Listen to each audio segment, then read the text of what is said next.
I now look to Amali Yeshitela to continue the case for the proposition.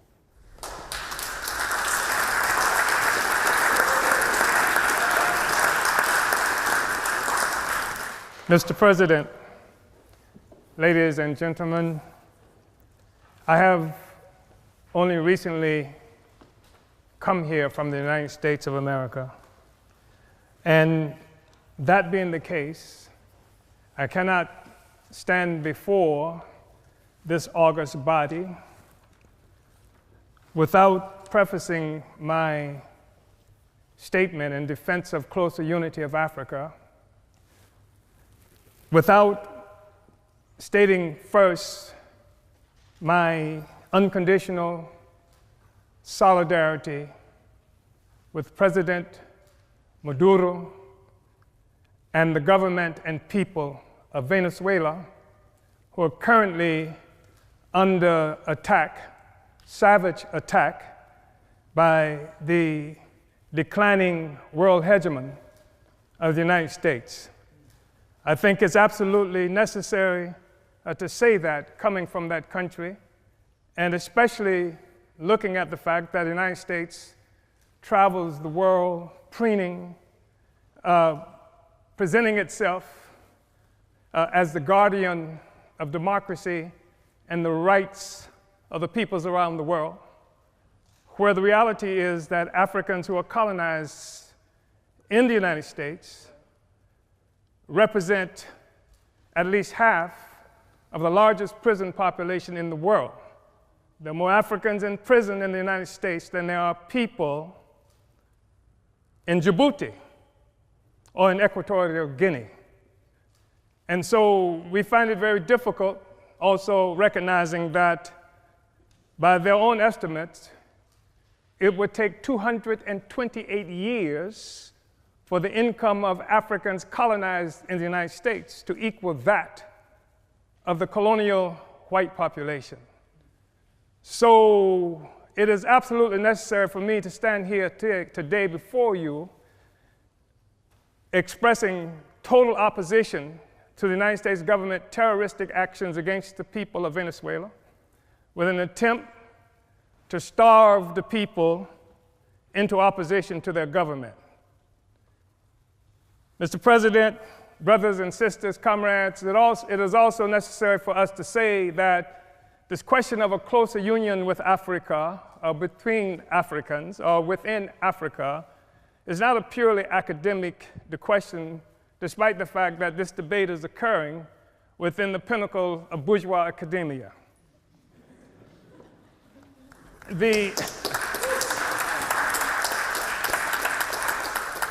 That there is a natural, historical inclination for Africa and African people to be united, which is one of the reasons I am here today. The truth of the matter is that this discussion about the unity of Africa, union of Africans, started much earlier than any incursion, as it might be characterized, of China or the Trump administration into Africa. The reality is that Africa came under assault some 600 years ago when Portugal first came and captured African people and initiated the process that would begin capitalism and would establish and consolidate the identity of Europeans in the world. It is a reality that capitalism rests upon a foundation of African slavery. Africans were first capital.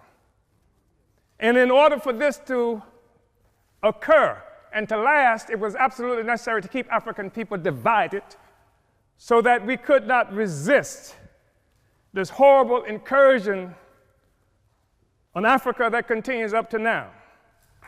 I think it's important to be able to say that. I think that we have to say that we've seen example after example by African people to unite. We've seen what used to be warring tribes in this geographical terrain that we occupy at this moment, able to achieve a sense of sameness that people refer to as nations, founded on a common economy that came from slavery and colonialism. This is the basis of the unity that we see. If there is a problem with the European Union today, it is because the foundation, the economic foundation of capital, of imperialism, is being stressed by the struggles of the oppressed peoples of the world to take back their resources from this parasite that bleeds Africa, that bleeds the world, that bleeds Afghanistan, that bleeds the people of Yemen who are dying by the thousands even as we have this discussion. This is the basis of a Brexit. It can't stand together anymore because the host is rejecting the parasite. And it's creating crisis throughout Europe and throughout the imperialist world. I think it's necessary, brothers and sisters, to say that there has been a natural trajectory by African people for closer union. We know that we're talking about having this discussion in part because in 1884-85, Europeans sat at a table in Berlin, Germany, not a single African there, and carved up Africa into the territories that we now sometimes call countries and illogically refer to as nations. Africans didn't do that. It was Europe that did that. It was Europe and imperialism that required Africa to be divided so that the resources of Africa, both human and material, could come and pave the streets in London and grow the buildings in Amsterdam and bring clean water to New York, while the streets in Sierra Leone are not paved. And the people in Sierra Leone do not have clean water. And there's no national electric grid there.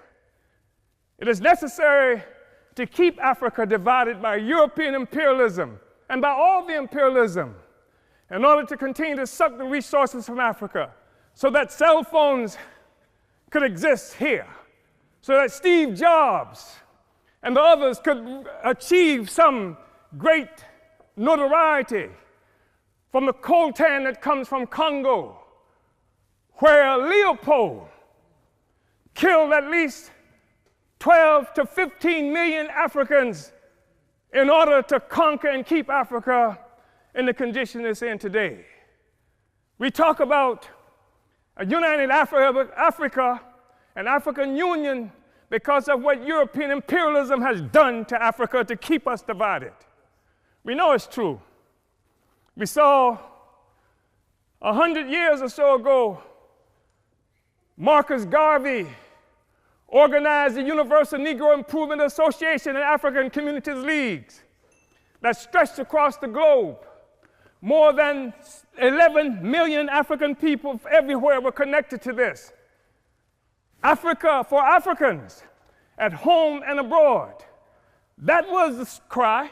Not Africans for Nigerians that didn't even exist until the British created it in 1915.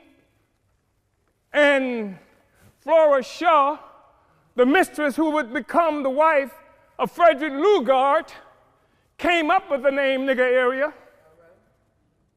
Not this false national consciousness that has been imposed on Africans around the world. So that when the Portuguese found shrimp on West Africa and then named it for the Portuguese word for shrimp, Cameroon, it is not true that they are shrimp despite the fact that the people call themselves Cameroonians today. It is a false national consciousness. The false national consciousness that created the American Negro, that created the Black Brit, and the Afro-Swede. We are one Africa, one nation, and we must have closer union. But in order for that to happen, it has to be a revolutionary union. The Organization of African Union, created on May 25th, 1963 in Addis Ababa, Ethiopia, was part of an effort to circumvent efforts by Kwame Nkrumah to build a single union of African states. And instead, we come up with an Organization of African Union that codified the colonial borders that were created by Europe in 1884 and 85. We have to be able to break out of this, but it's going to take revolution in order to do this. African revolution in order to do this. African revolution that will destroy imperialism and the world economy that's responsible for the growing immiseration of the masses of people around the world. Uhuru.